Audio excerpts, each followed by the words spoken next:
한국적용연구원의 엄수정입니다. 오늘 제가 발표할 내용은 아이비 후보학교의 수업 평가 양상 분석인데요. 우선 화면 공유하고 시작하도록 하겠습니다.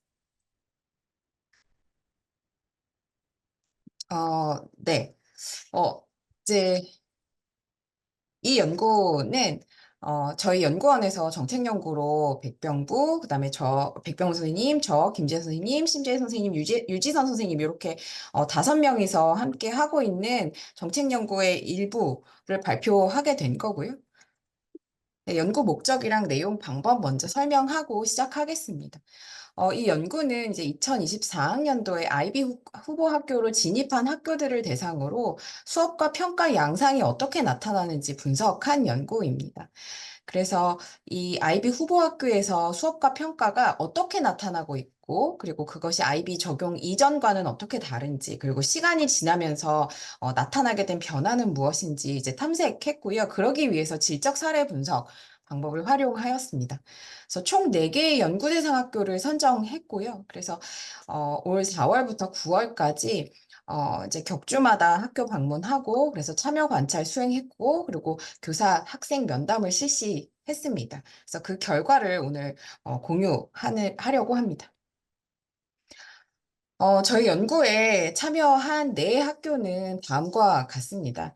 그래서 우선 A초등학교, 초등학교 2학교고요. 그다음에 중학교 2학교입니다. 우선 A초등학교는 소규모의 그런 농촌 지역에 위치한 학교고, 죄송합니다. A초등학교는 경기도 북부의 중소도시에 위치한 중규모 학교고요. B초등학교가 이제 경기도 남부 농어촌 지역에 위치한 소규모 학교입니다. 그리고 C중학교가 신도시에 위치한 30학급의 대규모 학교이고요. 그리고 D중학교가 또 경기도 최남단의 그런 농촌 지역에 위치한 아주 작은 소규모 학교였습니다. 그래서 이 4학교 사례를 특징적인 것만 간단히 먼저 함께 살펴보고, 그리고 이 4학교에서 나타난 수업과 평가 양상이 어떻게 같고 다른지, 그다음 어떤 요인 때문에 어떤 특성이 나타나게 됐는지 비교 분석하는 부분에 조금 더 중점을 두고 발표하도록 하겠습니다. 우선 이 연구에 참여한 4학교 모두 아이비 후보 학교로서 이 아이비 프레임워크에 입각해서 교수적 실천을 했고요. 이 모든 연구 참여 학교에서 아이비 도입 이전과 다른 수업과 평가 양상이 나타난 걸로 확인되었습니다. 그리고 이건 아이비 그 특성뿐만 아니라 각 학교의 굉장히 고유한 맥락적인 특성이 또 반영되기도 했는데요. 그 부분을 중심으로 말씀드리겠습니다. 우선 A 초등학교입니다. A초등학교는 12년 동안 혁신 학교를 운영해 왔습니다. 근데 이제 최근에 경기도교육청의 그런 정책 중점이 조금 변화하는 상황에서 이전의 수업 혁신의 성과를 이어가는 방법이 무엇이 있을까 하다가 아이비를 도입하기를 결정하였습니다. 이 선생님들은 이제 아이비에 입각한 수업을 조급하게 실천하기보다는 집단적인 학습, 그리고 논의들을 통해서 아이비에 대해서 먼저 학습하자. 그런 시간을 좀 갖자라고 의견을 모으셨고요. 그래서 먼저 학습하고 그걸 토대로 실천하는 그런 시간을 좀 가졌습니다. 이건 오랜 기간 동안 형성된 교원의 그런 공동체적인 그런 학습 문화로 가능한 것이었는데요.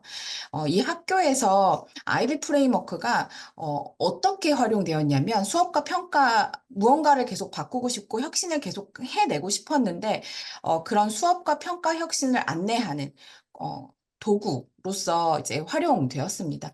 이 선생님들이 하신 말씀이 아이비가 굉장히 구체적으로 무엇을 해야 되고 어떻게 해야 되는지를 안내하기 때문에 이런 도구로서의 역할을 충실히 할 수 있었다고 말씀하셨습니다.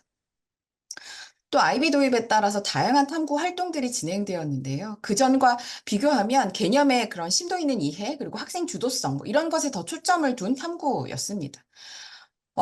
또 하나 흥미로웠던 건 이 혁신학교 운영 경험이 A 학교가 아이비 교육을 실천하는데 자양분이 되었는데, 또 동시에 도전 과제를 제공했었습니다. 그래서 기존에 해왔던 일, 그리고 새로운 일의 그런 간극, 그리고 기존에 혁신 교육을 했던 리더들과, 그다음에 새로 아이비에 관심을 갖게 된 이제 선생님들의 그 간극도 좀 있었고요. 그런 상황이 좀 딜레마 상황을 만들어내기도 했었습니다. 비초등학교 사례 이제 말씀드리겠습니다. A초등학교가 혁신학교라는 맥락적인 특징을 갖는다면 B초등학교는 농촌 지역의 소규모 학교라는 특징을 가집니다. 그리고 B초등학교는 교육 인프라가 부족한 그런 교육 소외 지역에 위치한 학교였고요. 그리고 폐교 위기를 포함한 다양한 어려움을 겪고 있었습니다. 그래서 그것에 대한 대응책으로 이제 아이비를 도입하기로 했고요. 이 비초등학교 선생님들은 이 아이비 프레임워크가 수업과 평가 혁신을 안내해주는 그런 방향을 보여주는 나침반이다라고 이야기를 하셨고요. 그리고 이 아이비 도입과 함께 이 학교에서 나타난 그런 여러 가지 변화들이 있었는데 그것을 이렇게 정리하면 몇 가지 갈래로 나뉩니다. 우선 하나는 개방형 질문을 많이 활용하게 되었다는 것. 그다음에 두 번째는 이전에도 탐구가 많았는데 더 학생들이 주도해서 귀납적인 방식의 탐구를 하게 된 것. 그리고 이제 협력적인 수업이 많이 이제 진행된 거, 그리고 평가 루브릭을 개발하고 활용하는데 이 과정에 학생들도 함께 하는 거, 뭐 이 정도의 특징으로 정리해 볼 수 있을 것 같습니다. 근데 이 학교에서 굉장히 특징적인 건, 이 학교가 그 교육 소외 지역에 위치하다 보니까 교육적이고 문화적인 소외를 극복하기 위한 노력들이 좀 특별히 나타나는 것으로 나타났습니다. 우선 하나는 학습의 장애물을 제거하기 위한 전략으로 기초학력 지원 프로그램을 함께 병행한 것이었고요. 그리고 또 하나는 문화적인 소양을 쌓는 것도 되게 중요하고, 그리고 국제적 그런 소양을 기르는 것이 아이비의 교육의 목표 중에 하나다라고 보아서 국제교류 수업을 다양한 방식으로 진행한 것이었습니다.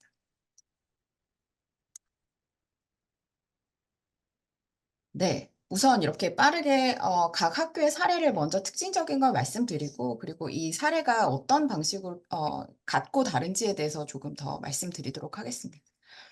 C 중학교 사례입니다. 이 C 중학교는 신도시에 위치한 대규모 학교였습니다. 그리고 새로 전입한 교원의 비율이 높다는 특징을 또 갖고 있었고요.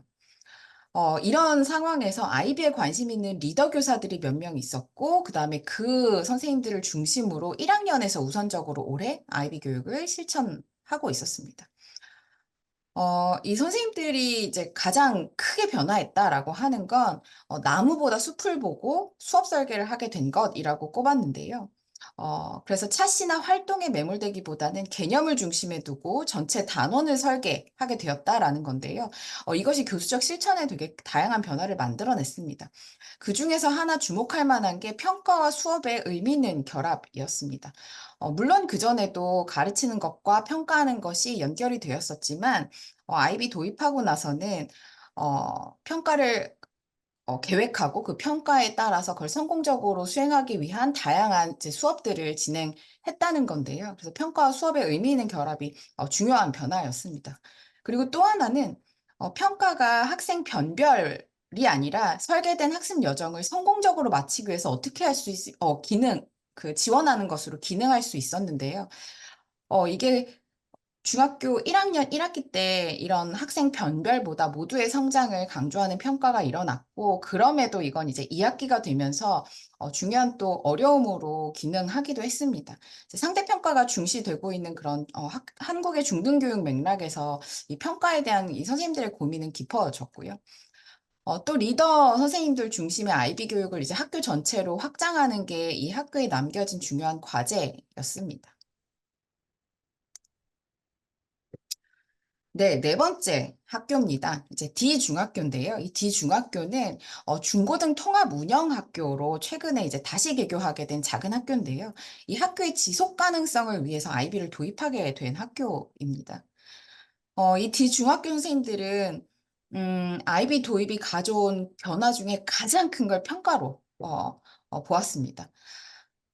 이 아이비 프레임워크가 이 선생님들한테 굉장히 구체적인 안내자 역할을 했는데, 그래서, 안내된 그런 자율 속에서 과감한 도전을 할 수 있었다고 이 선생님들이 인식했고요. 특히 이것이 평가의 방법의 다양화 측면에서 영향을 미쳤습니다. 그리고 아이비 도입과 함께 개념 중심의 탐구 활동이 많아졌는데요. 뭐 상대적으로 학업 성취도가 높지 않은 이 D중학교 학생들은 여기에 어려움을 겪기도 했습니다. 근데 또 오히려 지식 전달 수업에 비해서 학생 참여 정도가 높아졌다고 보는 선생님들도 계셨습니다. 이 학교 사례에서 특징적인 것 중에 하나는 그런 간학문적인 교과 통합 교육 과정, 그리고 공동체 프로젝트를 굉장히 적극적으로 운영하고 있는 것이었습니다. 특히 이 공동체 프로젝트는 선생님들이랑 학생들한테 큰 호응을 받고 성공적으로 이루어지고 있었는데요. 선생님들 말씀에 따르면 기존에 계속 민주시민교육 프로젝트를 진행해 왔고, 그것을 적극적으로 실천했던 경험이 여기에 굉장히 큰 자양분으로 기능했다라고 말씀하셨습니다. 어, 이 네 학교에서 모두 이제 아이비 도입으로 이전과는 다른 수업과 평가 양상에 좀 변화가 나타났습니다. 그런데 이제 같은 점도 있지만 조금 차이점도 있고, 특별하게 주목할 만한 지점도 조금 있어서 그 부분에 남은 시간 동안 좀 말씀드리려고 합니다. 우선 이 아이비를 도입하게 된 동기 측면에서는 조금 이제 차이를 보였습니다. 뭐 학교의 지리적 위치, 규모가 그런 차이를 만들어내는 것으로 이제 나타났는데요.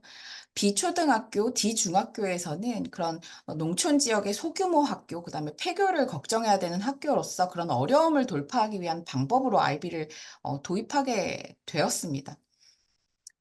그리고 또 그 교육 소외 문제를 해결하기 위한 이제 방안으로 아이비를 선택한 거지요.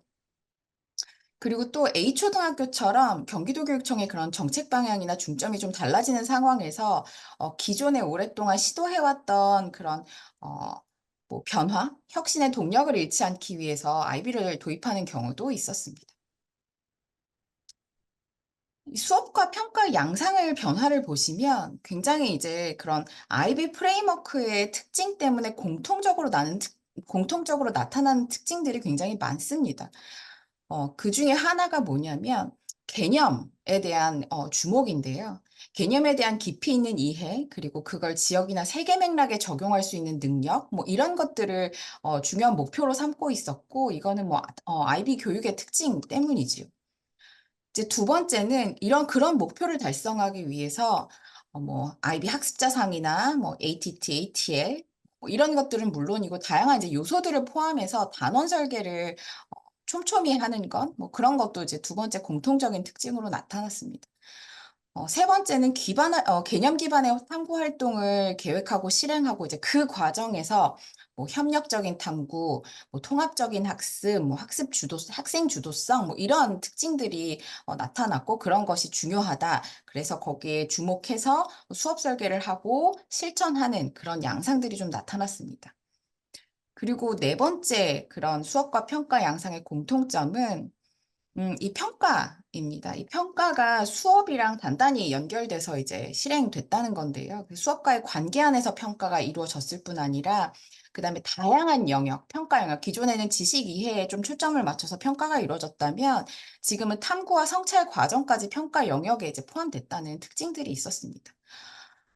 이러한 다양한 이런 공통점도 있는데, 이제 흥미로운 점은 이 학교 맥락에 따라 IB가 도입되면서 그런 수업과 평가 양상이 조금씩 다른 차이점이 나타나는 점인데요. 우선 첫 번째는 학교급의 차이가 중요한 것으로 나타났습니다. 그 지점은 지금 들으시는 분들도 예측하실 수 있겠지만, 평가 영역에서 이 학교급의 차이가 중요하게 나타났습니다.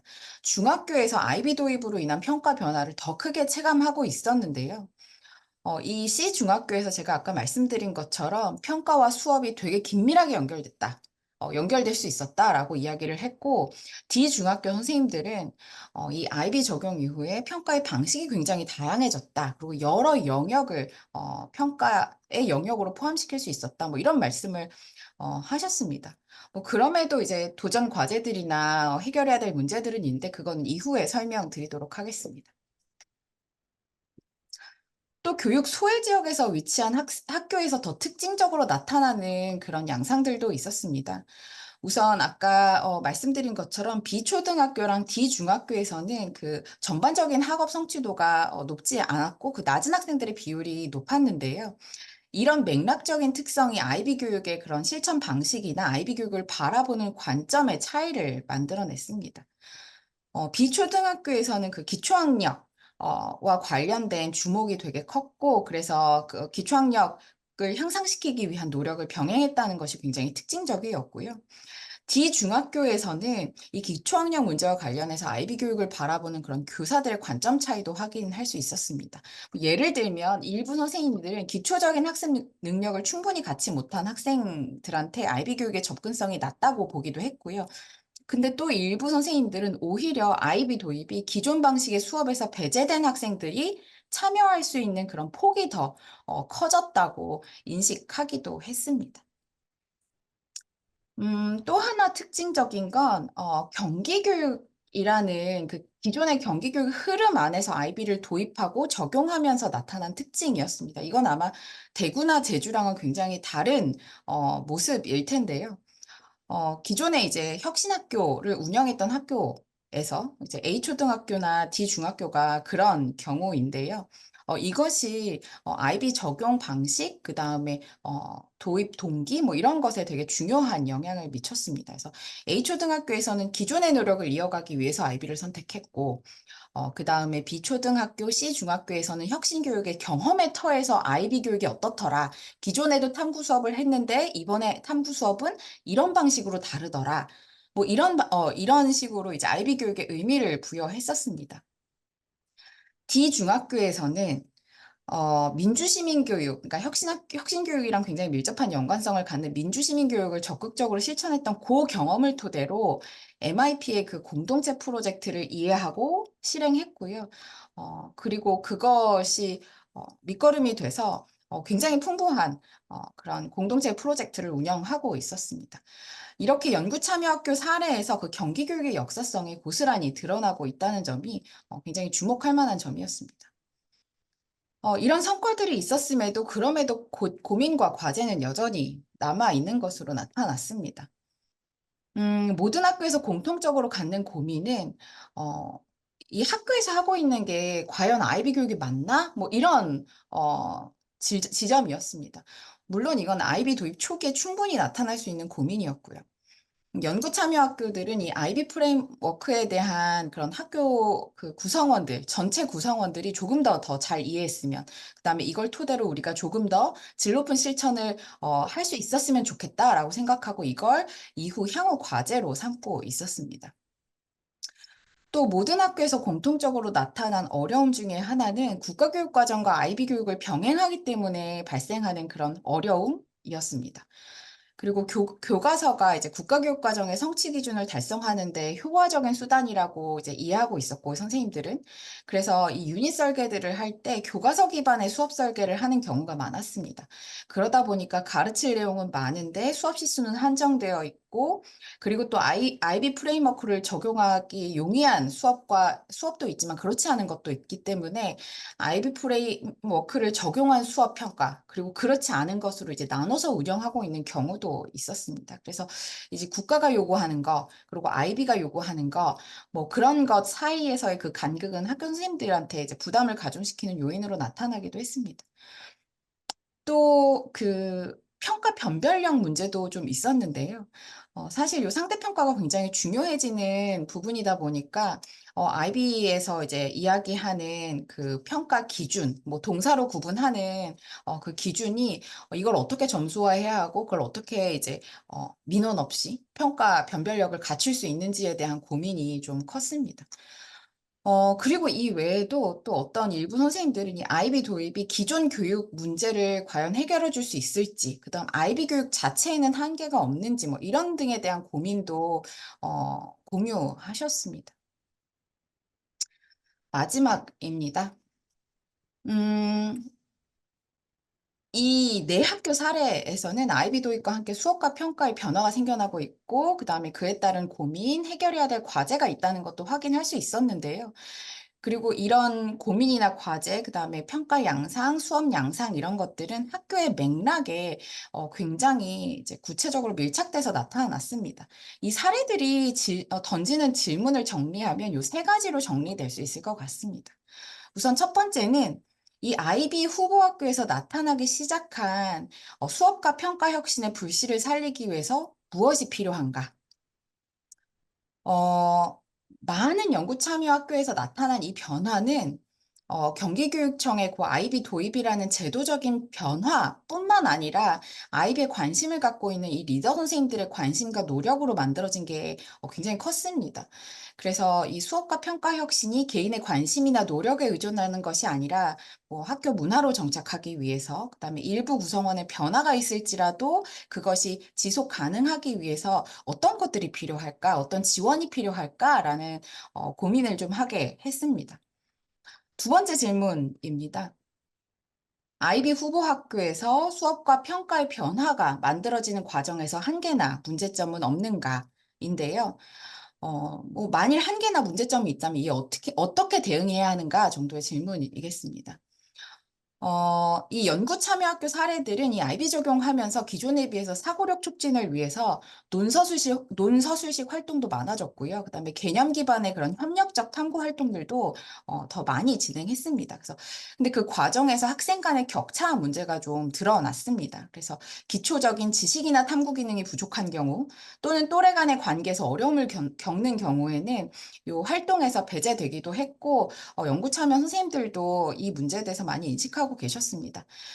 물론 아이비 교육이 기존의 교수학습 방식에서 소외된 학생들한테 그런 참여의 지평을 넓혀준다는 의미도 있는데, 그럼에도 기초적인 학습 준비가 되어 있지 않은 학생들한테 어떤 추가적인 지원이 필요할지 뭐 이런 것들에 대해서 고민할 필요가 있겠습니다. 그리고 또 하나는 지식 이해에 집중하느라고 그런 교육의 다른 영역에 혹시는 소외되지는 않을지, 또는 아이비 교육은 기존의 세계 질서와 어떤 관계를 맺는지 등에 대한 비판적인 논의는 이 아이비 교육의 성과에 대한 분석적인 논의와 함께 같이 이루어져야 할 것입니다. 마지막입니다. 아이비 후보 학교에서 나타난 수업과 평가의 변화 양상이 경기교육에 주는 함의는 무엇인가입니다. 이 아이비를 도입한 학교에서 나타나는 변화의 지속 가능성을 고민하는 것도 중요한데 이것이 경기교육 전체에 주는 함의를 통찰해내는 것이 굉장히 중요하겠습니다. 연구 참여 학교 사례에서 도대체 무엇이 수업과 평가의 변화를 만드는 데 유효했는지를 주목할 필요가 있는데 굉장히 흥미로운 지점은 이거였습니다.